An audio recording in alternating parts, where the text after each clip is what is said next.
Hi lovelies, welcome back to my channel. On today's video I'll be teaching you how I made this beautiful reversible cowl neck top. This is a multi-purpose top that can be styled in 4 ways. Do well to stick to the end of this video and don't forget to subscribe, like and comment under this video. Also turn on your notification bell so you'll be notified whenever I post a new video. Thank you.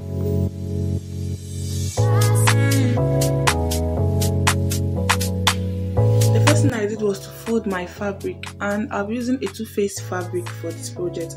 If you don't have a two-faced fabric, you can go on to use 2 different fabrics. So after that, I went on to measure my shoulder measurement. My shoulder measurement is 16 divided by 2, which is 8, but I minus 1 from 8. I made it 7. So my camera couldn't get up there, it was a bit shaky. So from the place I marked, I went down by 6. And I went on to draw a line across it. So after I drew the line, I measured my bust line, which is 10. Then I went down to also measure my half length or my waistline, which is 18. And I'll also be drawing a line across them too.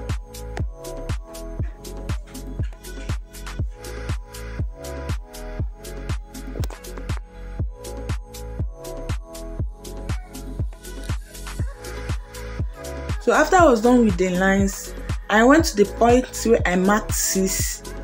I joined it with a curve to the tip of the fabric. I made a curve there. Then with my tape, I measured 2 inches down, and I also curved it down to enable me form my armhole. So I went on to place my measurement. 40 divided by 4 is 10. Then for my waist, 32 divided by 4 is 8. And I drew a line across. If you don't know how to use your tape, I have a video and I will link it in the description box. So this dress is a cut together dress. We'll be measuring everything here and cutting it at the same time. So I went on to add 4 inches here, and I also went up, I added another 4 inches. Then after that, I drew a line across them.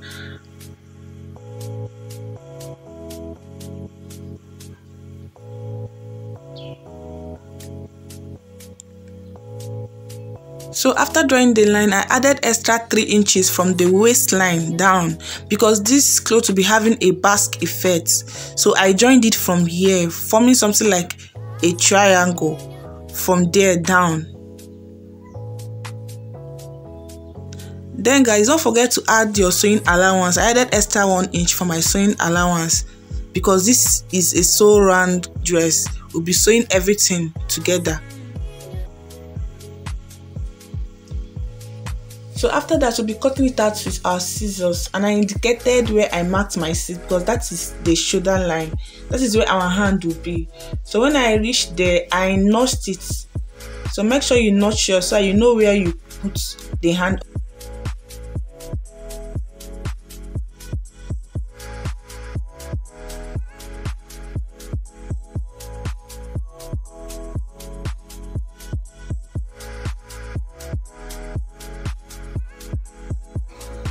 And don't forget to notch where we made the basque effect.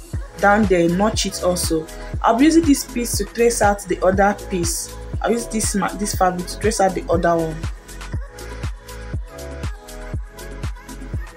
So guys, I'm done with the cutting. I traced it out with the first piece that we used. And I also cut out a long fabric. You can cut as long as you want. So I'll be using these two. I'll be joining them together and I'll be using them for the loop and the hand of this fabric. I'll take it to my sewing machine and fold it this way. Fold it gently this way. Then I'll be stitching it carefully this way. So guys, I'm done with it. I've sewn it very well, and I also went ahead to cut out little piece of it that we'll be using for the loop. So the next thing is to place it how we will be sewing it. So I went on to place it with the front facing the back. The front facing the back. Watch closely how I'm placing it. For you not to get confused, make sure you notch the basque effect so you'll be able to differentiate between the basque effect and the neckline.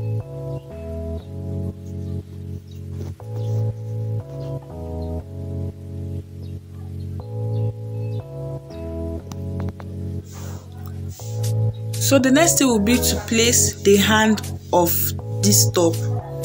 Watch closely how I'll be placing it. We'll be placing it in between the two fabric.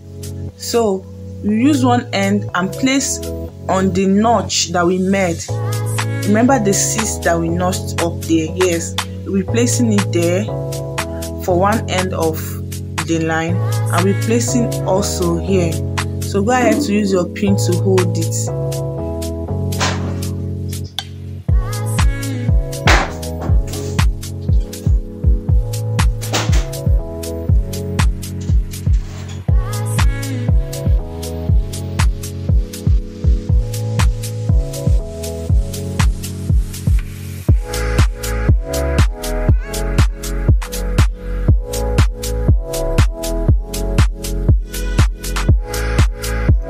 So I'll be taking this my sewing machine to stitch it up.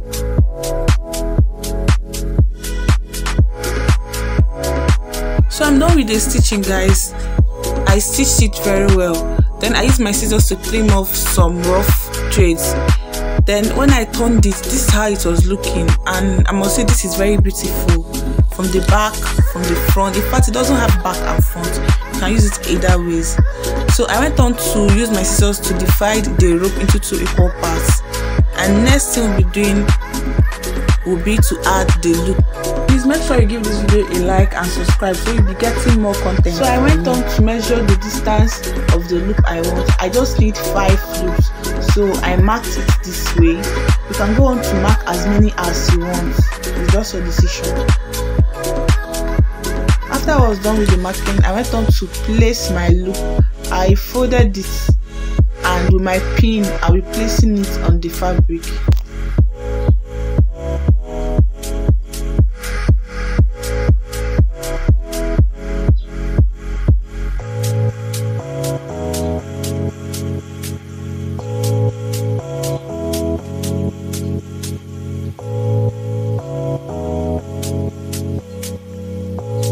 So after I was done placing it, the next thing will be to stitch it up. Remember, I placed it in between this fabric.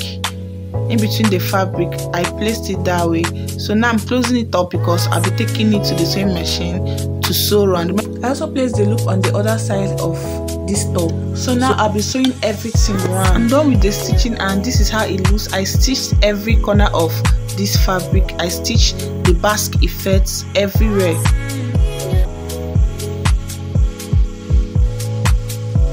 So I left a little space here where I'll be turning this whole fabric out from. And make sure you lock your stitchings. Lock it there before leaving the space. So from this little space, I'll be turning this fabric. And when you're doing this, don't be in a haste because you might tear your fabric.